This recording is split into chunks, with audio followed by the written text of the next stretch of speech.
तो जो आम लोग हैं, जो आम जनता हैं, जो रोज आपको फेस करते हैं, उनके दिमाग में यह बिठा दिया गया है कि सरकारी बैंक का आदमी काम नहीं करता है। यह बात उनके मन में बिठा दी गई है।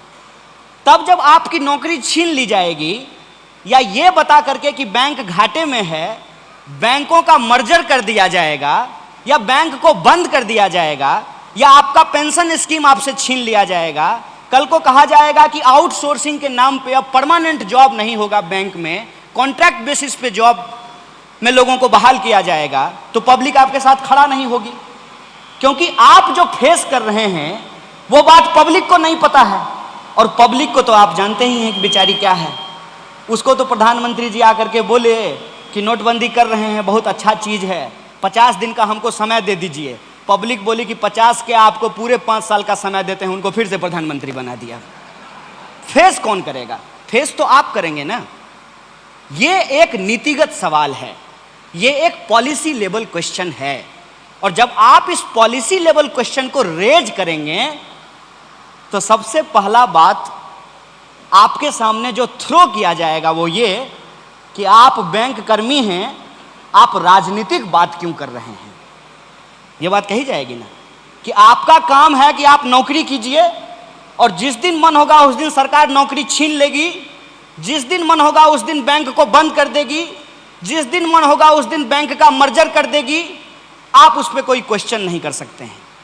इसीलिए मैं आपके बीच आया हूं कि आप इस बात को जब समझते हैं कि बैंकिंग सेक्टर किस चीज़ से झेल रहा है, उसकी क्या परेशानी है, इसको आपको अपने दिल में रखने से काम नहीं चलेगा। आपको मुखर होकर के ये बात बोलना पड़ेगा, और जब आप मुखर होकर के यह बात बोलेंगे तो आपके ऊपर तरह तरह का आरोप लगाया जाएगा, तरह तरह की बातें आपको कही जाएगी। कई बार तो आपके लिए बहुत आश्चर्यजनक बात हो जाएगी। मैं ये नहीं कहता हूं कि आप किसको वोट दीजिए, आपकी तरह मैं ये नहीं कह रहा हूं, लेकिन आप सोचिए कि अगर हम बीजेपी को वोट दिए हैं और बीजेपी की सरकार ही आकर के मेरी नौकरी छीन ले, तो हमारी स्थिति क्या हो जाएगी? ना हम घर के रहेंगे ना घाट के। किसको जाकर के ये दर्द बताएंगे? पब्लिक को मालूम नहीं है कि एनपीए क्या होता है। बताइए ना, हम पीएचडी कर लिए हैं, तब हमको अब जाकर के पता चला है कि एनपीए का फुल फॉर्म क्या होता है। आपको मैं कहता हूं, आप एक दिन इस पे सर्वे करा लीजिए। जितना कस्टमर आपके काउंटर पे आए, सबसे एक सवाल पूछिए, अच्छा बताइए एनपीए क्या होता है। देखिएगा आपको कितना लोग इसका जवाब देता है। Non performing assets. ऐसी अंग्रेजी बोलने में जी टेढ़ा करना पड़े, तब पर भी जाकर के उसका असली मतलब समझ में नहीं आए। और गूगल पे जाकर के problems of banking sector in India जब आप टाइप करेंगे तो जो आर्टिकल सबसे ऊपर आएगा इकोनॉमिक टाइम्स का, उसमें 9 कारण दिखाए गए हैं, और उसमें पहला कारण क्या बताया गया है? पहला कारण ये बताया गया है कि रूरल एरियाज के जो ब्रांचेज हैं वो ठीक से परफॉर्म नहीं कर रहे हैं, इस वजह से बैंकिंग सेक्टर को घाटा हो रहा है। मैं सेंट्रल बैंक की बात नहीं कर रहा हूं, मैं रूरल बैंक की बात कर रहा हूं। रूरल बैंक के ब्रांच में आप जाइएगा, 2 लोग ब्रांच चला रहे हैं, 2 लोग। अब समझ में ही नहीं आता है कि कौन मैनेजर है और कौन क्लर्क है, कौन प्यून है और कौन दरबान है। हमारा कुछ साथी रूरल बैंक में मैनेजर हुआ, तो इधर हम फोन किए, क्या हालचाल है? सब बढ़िया है, सब ठीक है। और नौकरी? बोला छोड़ दिए। बोले काहे भाई? नौकरी मिलना तो भगवान मिलने जैसा है। आपको याद है जब आपकी बैंक में नौकरी लगी थी तब मिठाई बटा होगा, पूजा दिए होंगे, मजार पे चादर चढ़ाए होंगे? नहीं, नौकरी मिलना थोड़ा मामूली चीज है। जैसे लड़का अगर खोजा जाए तो गर्व से कहा जाता है कि लड़का पीओ है। अब पीओ साहब का हालत जाकर के रात को देखिएगा 8 बजे,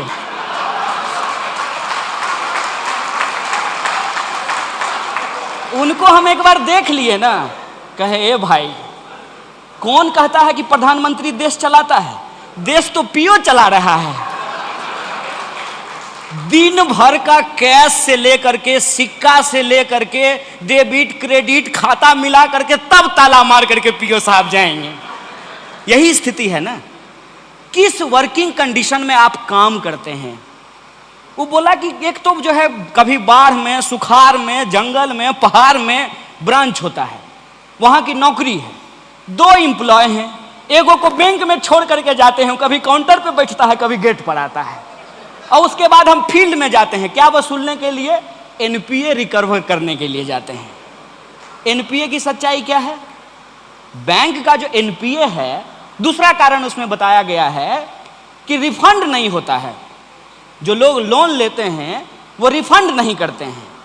कौन रिफंड नहीं करता है? बड़ा एकदम हाईलाइट करके लिखा हुआ है। तो किसान रिफंड नहीं करते हैं। अब आप बताइए, आप सब बैंक कर्मी हैं, ईमानदारी से बताइए, बैंक का पैसा सबसे ज्यादा कौन चुराता है? किसान चुराता है? किसान चुराता है कि कॉर्पोरेट चुराता है? कॉर्पोरेट चुराता है ना। और कॉर्पोरेट के साथ तो नेताजी फोटो खिंचवाते हैं मुस्कुराते हुए, सेल्फी विथ कॉर्पोरेट। नहीं तो कॉर्पोरेट से पैसा बैंक कर्मी कैसे वसूल लेंगे? हमको बताइए। अगर लोकल एरिया का एमपी लोकल एरिया के ठेकेदार के साथ फोटो खिंचाएगा, मैनेजर बाबू का हिम्मत है कि उससे उसका गाड़ी उसके घर पर से खींच के ले आएंगे? है हिम्मत? ये है आपकी स्थिति। और ये जो स्थिति है, इस स्थिति पे आप कब तक चुप रहेंगे? जितना दिन आप चुप रहेंगे उतनी जल्दी आपके पैर के नीचे से जमीन खिसकती चली जाएगी। आप सब लोग जानते हैं, मुझे यूथ के तौर पे यहां बुलाया गया है, लेकिन हमारा जो जनरेशन है उसने तो AIBA बनाया नहीं है, बैंकों का यूनियन तो उसने बनाया नहीं है। कभी कभी जो है बुढ़ापे में जाके कहेंगे कि आ जाओ यूनियन का मेंबर बन जाओ, तो कहेगा चंदा लेने के लिए आए हैं।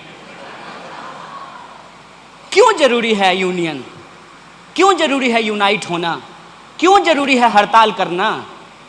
एक बात सोच करके बताइए। इतनी वाहवाही सरकार ने ली, इतना पीठ थपथपाया, 2 दिन के लिए अगर बैंक कर्मी हड़ताल कर देते तो सरकार का सारा ढोल फट जाता, सारा नोटबंदी का सच्चाई रोड पे आ जाता।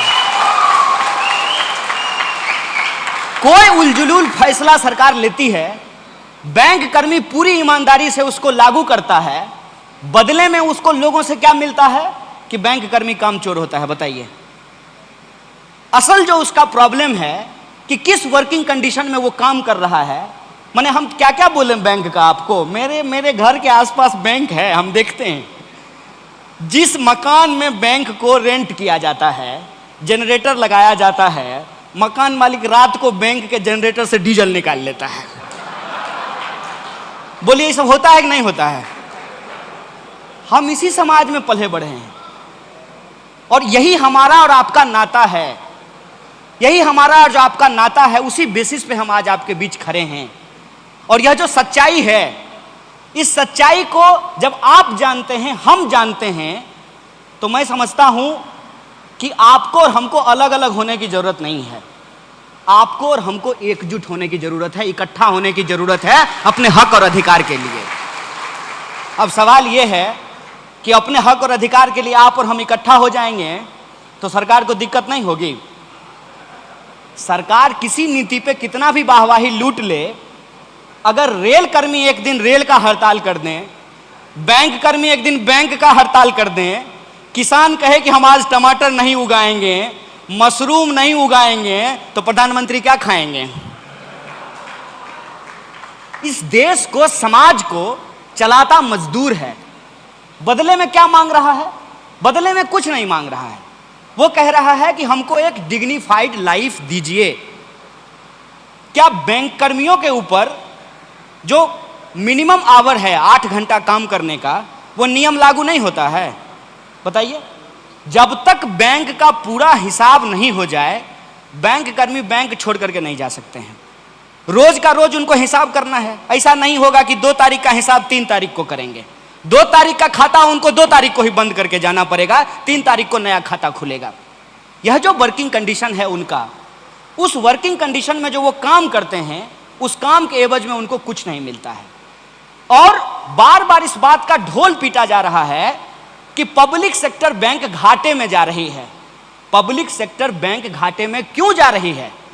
पब्लिक सेक्टर बैंक घाटे में इसलिए जा रही है कि जो सरकार के दोस्त हैं, सरकार के जो दोस्त हैं वो बैंक का पैसा ले लेते हैं और जो है फर्जी कागज जमा करके कौन मांगेगा? अगर हम किसान हैं, हम केसीसी कराने के लिए गए हैं तो हमारा आप खाता खेसरा मांग लीजिएगा। अगर हम बहुत बड़का ठेकेदार हैं तब हम दिखा देंगे कागज पे कि हमको जो है 1000 करोड़ का ट्रांजैक्शन हुआ है।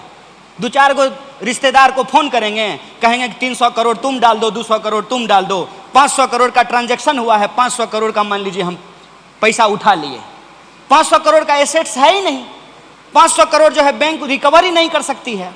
और जब बैंक का जो टोटल पूंजी है, जो कैपिटल है, वो लगातार कम होने लगेगा तो सरकार कहेगी कि बैंक घाटे में जा रही है। सबसे पहली बात 2-3 चीज को क्लियर करना चाहिए। पहला कि बैंकों का राष्ट्रीयकरण क्यों किया गया? बैंकों का राष्ट्रीयकरण मुनाफा कमाने के लिए किया गया था। तो मुनाफा तो महाजन भी कमा रहा था। जब देश में महाजनी व्यवस्था थी तो क्या महाजन को मुनाफा नहीं हो रहा था? हो रहा था ना भाई। बैंक से महंगा लोन देता था, ज्यादा इंटरेस्ट रेट पे लोन देता था, लेकिन सिस्टम तो चल रहा था ना। राष्ट्रीयकरण करने का मूल उद्देश्य क्या था? राष्ट्रीयकरण करने का मूल उद्देश्य यह था कि पब्लिक का पैसा डूबे नहीं। और मैं आपको याद दिला देता हूं, आप सब सीनियर लोग हैं, एगो बैंक था JBG, याद है?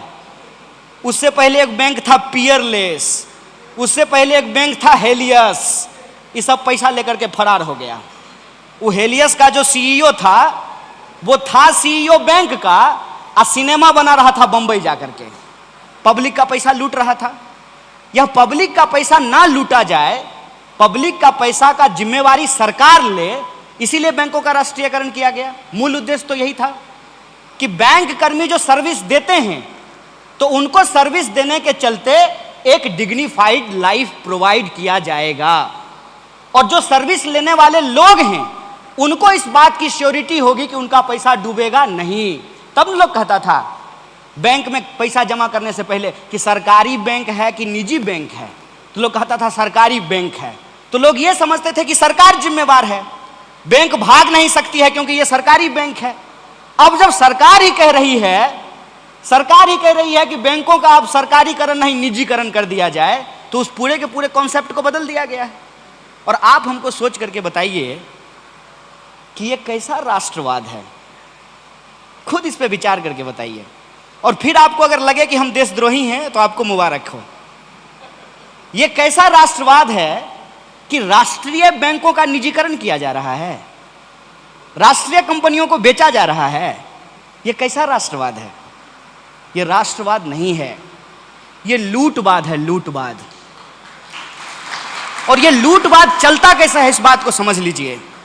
ये लूटवाद एक सिद्धांत से चल रहा है, जिस सिद्धांत का नाम है privatisation of profit and socialisation of loss.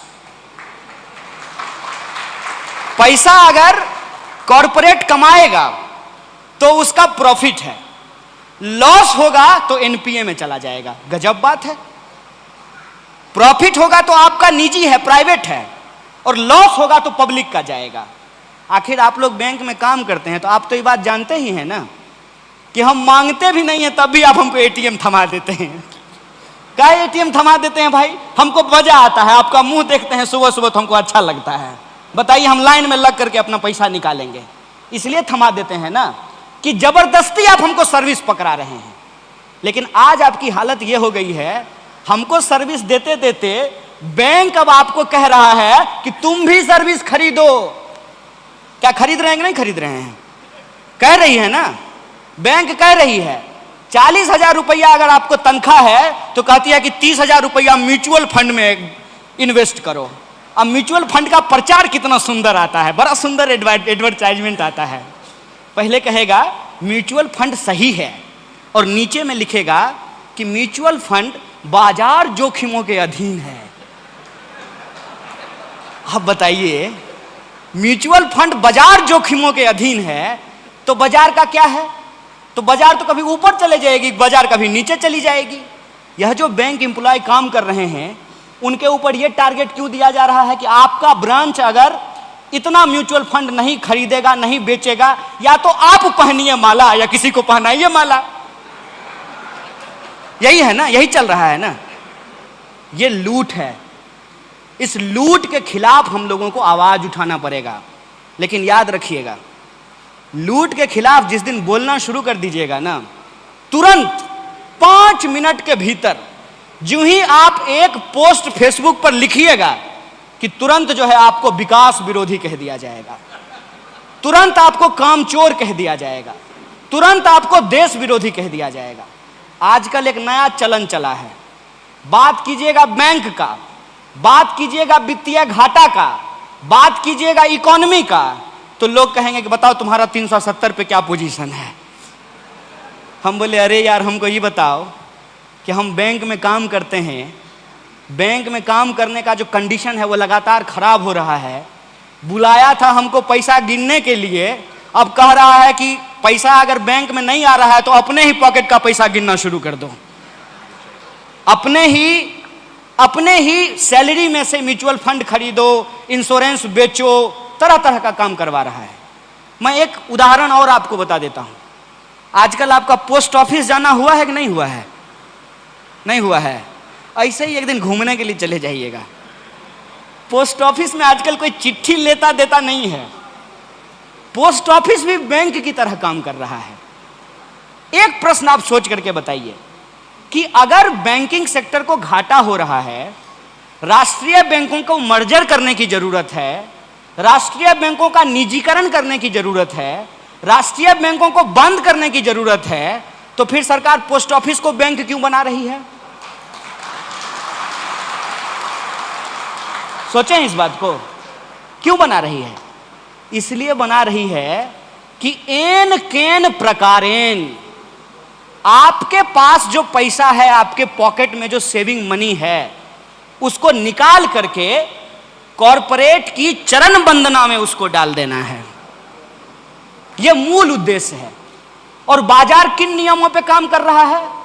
नवरत्न तेल लगाते हैं कि नहीं? आज साउथ इंडिया में नहीं चलता होगा, नॉर्थ इंडिया में एक तेल चलता है, नवरत्न तेल। नवरत्न का बोतल जो है वही अमिताभ बच्चन वाला कूल कूल।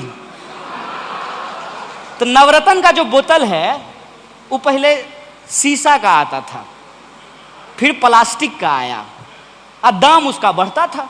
दाम रोज बढ़ता है नहीं, जिस गति से आपकी सैलरी बढ़ती है उसके दुगने स्पीड से महंगाई बढ़ता है।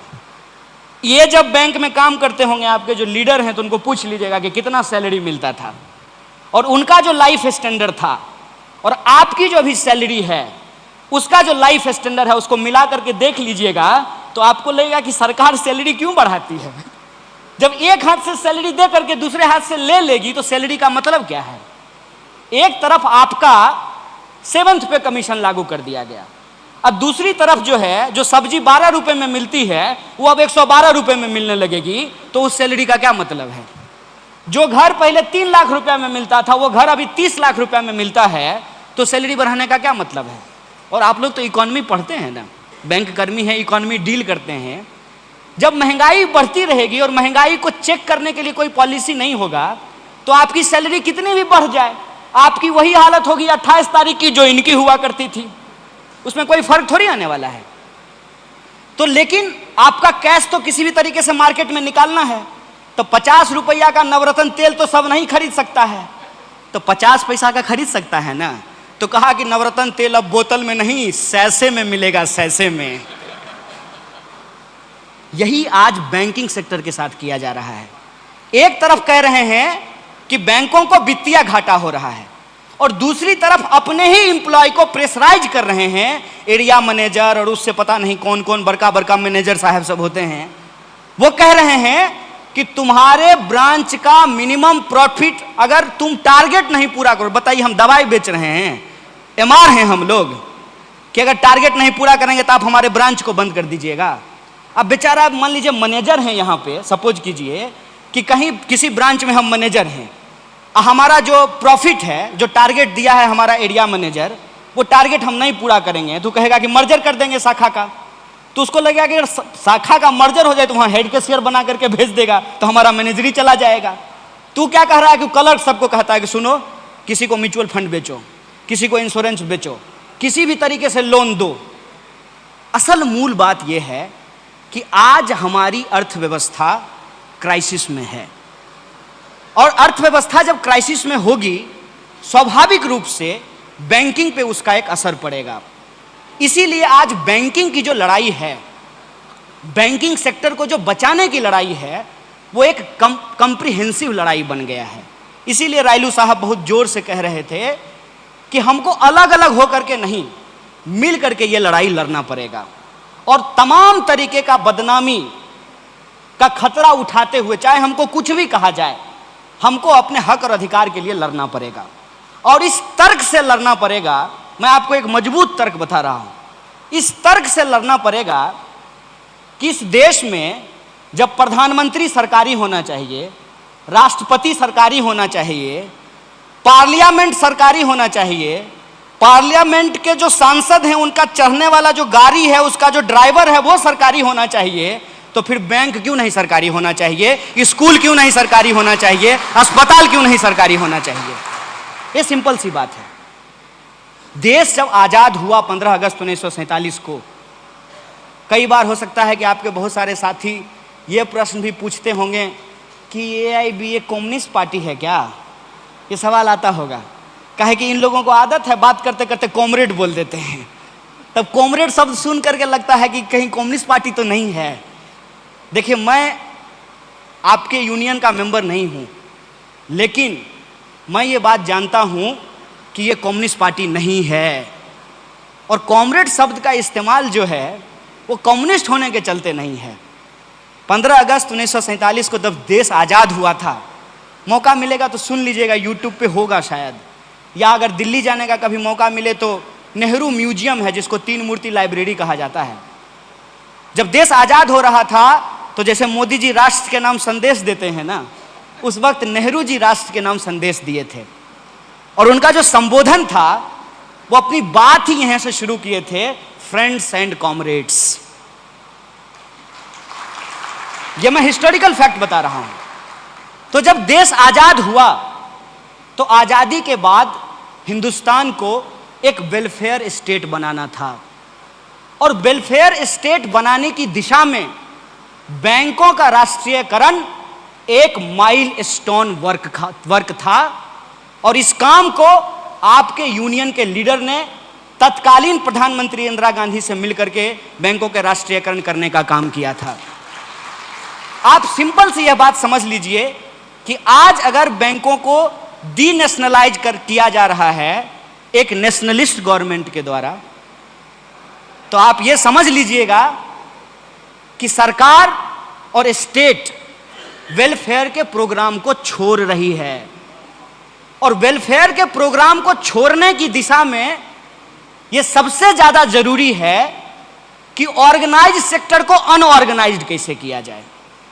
और आप जानते हैं कि हमारी इकोनॉमी आज जितना फॉर्मल है उससे ज्यादा इनफॉर्मल है, जितना एम्प्लॉयमेंट ऑर्गेनाइज सेक्टर में है उससे ज्यादा एम्प्लॉयमेंट अनऑर्गेनाइज सेक्टर में है। और ऑर्गेनाइज सेक्टर को यदि डिसमेंटल करना हो तो सबसे पहला हमला किस पे होगा? बैंक पर। सबसे दूसरा हमला किस पर होगा? रेलवे पर। तीसरा हमला किस पर होगा? दूसरे तरह के जो पब्लिक इंस्टीट्यूशन है उसके ऊपर।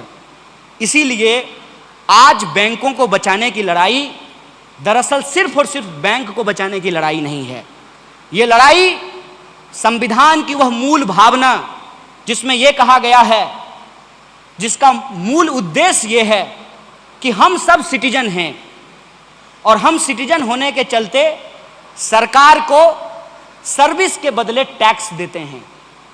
हमारा और सरकार का क्या संबंध है? एक इंडिविजुअल का स्टेट के साथ क्या रिलेशन है? हम सरकार को टैक्स देते हैं, स्टेट बदले में हमको सर्विस और सिक्योरिटी प्रोवाइड करती है। जब सरकार हमको बदले में सर्विस और सिक्योरिटी नहीं प्रोवाइड करेगी तो हम बताइए हमारे टैक्स देने का क्या मतलब है? इसीलिए इस आइडिया को तोड़ने के लिए, इस आइडिया को डिस्ट्रॉय करने के लिए वेलफेयर स्टेट के उस कॉन्सेप्ट को डिसमेंटल करने के लिए आज ऑर्गेनाइज सेक्टर के ऊपर अटैक किया जा रहा है। इसीलिए बैंकों को बचाने की लड़ाई इस देश में पब्लिक सेक्टर को बचाने की लड़ाई है, और वेलफेयर स्टेट के उस कॉन्सेप्ट को बचाने की लड़ाई है जिसमें सिटीजन के लिए उनका सिटीजनशिप का राइट सबसे इंपॉर्टेंट होता है। उस राइट टू सिटीजनशिप को बचाने की लड़ाई है। इसीलिए मैं जब आज आपके बीच खड़ा हूं तो एक सिटीजन की जिम्मेवारी के साथ खड़ा हूं। मैं किसी पॉलिटिकल पार्टी के रिप्रेजेंटेटिव के तौर पे नहीं खड़ा हूं। और यह बैंकों की जो बचाने की लड़ाई है, मैं अगर यूथ होकर के सोचूं तो ये हमारे भविष्य को बचाने की लड़ाई है। इसीलिए हम तमाम अपने जो यूथ एम्प्लॉय हैं उनसे हम ये अपील करना चाहते हैं कि एक बात याद रखिएगा, हमारे दादा अगर आम का पेड़ नहीं लगाते तो हम आम खा पाते। ये लोग अपनी उम्र आज बिता चुके हैं। आज पूरा का पूरा जीवन हमारा है, पूरा का पूरा जो फ्यूचर है वो डार्क में आज हमारा है। इसीलिए खास करके मैं यूथ एम्प्लॉय को अपील करना चाहता हूं, you must aware about your right, and our first important and essential right is to be organise. Right to organise is our constitutional right, we have to protect it. और यह जो organisation है, इस organisation के importance को समझिए, और organised होकर के जब आप अपने हक और अधिकार के लिए लड़ेंगे, स्वाभाविक रूप से आपके ऊपर तरह तरह का आरोप लगाया जाएगा। मेरे ऊपर भी आरोप लगाया गया जिसकी चर्चा रायलू कर रहे थे। मैं उस सफाई में आपसे कुछ नहीं कहना चाहता हूं। मैं सिर्फ एक बात कहना चाहता हूं, मैं इतना बड़ा आदमी हूं क्या? बताइए, देश में थंबिंग मेजॉरिटी की सरकार है। मैं तो चुनाव हार गया हूं। 300 से ज्यादा लोगों ने उनको एमपी बना करके दे दिया है। कई राज्यों में उनकी सरकार चल रही है, और जहां सरकार नहीं होती है वहां एमएलए खरीद करके सरकार बना लेते हैं। इतना पावरफुल लोग हैं, और हम खुल करके पूरी ईमानदारी से खुल करके इनके खिलाफ बोलते हैं। इसलिए बोलते हैं कि हम इनके खिलाफ नहीं हैं, हम अपने हक और अधिकार को समझते हैं, हम इस देश की महत्ता को समझते हैं, हम बैंकिंग और जो पब्लिक सेक्टर है उसके इंपॉर्टेंस को समझते हैं। अगर हम कुछ गलत किए होते तो हमको छोड़ देते। थोड़ा तो लॉजिकल होकर के सोचिए ना। अरे सही आदमी को तो ये लोग छोड़ते नहीं है, गलत आदमी को छोड़ देते हैं। बात यह है कि हमको डर नहीं लगता है। पता है क्यों? जिस निर्मला सीतारामन का नाम अभी लिया जा रहा था वो हमारी ही यूनिवर्सिटी से पढ़ी हैं, लेकिन उनके आंख में पानी नहीं बचा है। अगर उनके आंख में पानी बचा होता तो उनको यह पता होता कि एचएल परवाना नाम से जो फेलोशिप दिया जा रहा है वो उनकी यूनिवर्सिटी को दिया जा रहा है। तो वो सरकार की प्रशंसा में खड़े हैं, हम सरकार की आलोचना के लिए खड़े हैं, क्योंकि हम ये जिम्मेवारी समझते हैं कि कल को जब इतिहास लिखा जाएगा तो हमारा नाम बिकने वालों में नहीं, लड़ने वालों में लिखा जाएगा। उस लड़ाई के लिए हम खड़े हैं। और सर्टिफिकेट चाहिए क्या किसी से? सर्टिफिकेट नहीं चाहिए। सर्टिफिकेट हमेशा जो है वो समाज देता है, उसी समाज से आपको काटा जा रहा है। मैं आपसे ये नाता और रिश्ता जोड़ने के लिए आया हूं, क्योंकि मैं ये जानता हूं कि आप किस कंडीशन में काम कर रहे हैं। उस काम को करते हुए अब आपको अपने लिए और अपने आने वाली पीढ़ी के लिए, नहीं कहते हैं एक्स्ट्रा करिकुलम एक्टिविटी, उस एक्स्ट्रा करिकुलम एक्टिविटी में आपको लर्निंग की भी जिम्मेवारी अपने कंधे पे लेनी पड़ेगी। और इस लड़ाई में आप मजबूती से आगे बढ़िए। हम पूरी हिम्मत से, और हमारी जितनी ही ताकत है, हम बहुत बड़ा आदमी नहीं हैं। वो कहानी आप लोग सुने होंगे जंगल में आग वाली। जंगल में आग लगी तो बड़े बड़े जानवर भाग रहे थे। एक कोयल अपने चोंच में पानी भर करके आग बुझाने की कोशिश कर रही थी। बड़े बड़े जानवर हंसने लगे, बोले तुम्हारी छोटी सी चोंच से क्या हो जाएगा? तो कोयल ने कहा कि तुम्हारा नाम आग लगाने वालों में और हमारा बुझाने वालों में लिखा जाएगा। मुझे इस बात का कोई गर्व नहीं है। रायलू जी ने कहा कि हमारी 3 पीढ़ी यहाँ बैठी हुई है। मुझे इस बात का कोई गर्व नहीं है। हम कहाँ हैं, हम कितना सीट जीते हैं, देश में हमारी हालत क्या बची है, इस बात से मुझे फर्क ही नहीं पड़ता है। मैं सिर्फ ये जानता हूं कि आपकी लड़ाई यदि सही है, आपकी लड़ाई यदि हक की लड़ाई है, आपकी लड़ाई यदि न्याय की लड़ाई है, तो हम आपके तरफ खड़े हैं। हम इतिहास में सही किनारे पे खड़े हैं, और जब हम सही किनारे पे खड़े हैं तो इस लड़ाई को हम लड़ेंगे। वक्त चाहे जितना भी लग जाए, हम इस लड़ाई को जीतेंगे। बैंक को बचाएंगे, देश को बचाएंगे, संविधान को बचाएंगे। इसी शपथ और संकल्प के साथ मैं अपनी बात को खत्म करूंगा। शुक्रिया। इनकलाब जिंदाबाद, मजदूर एकता जिंदाबाद।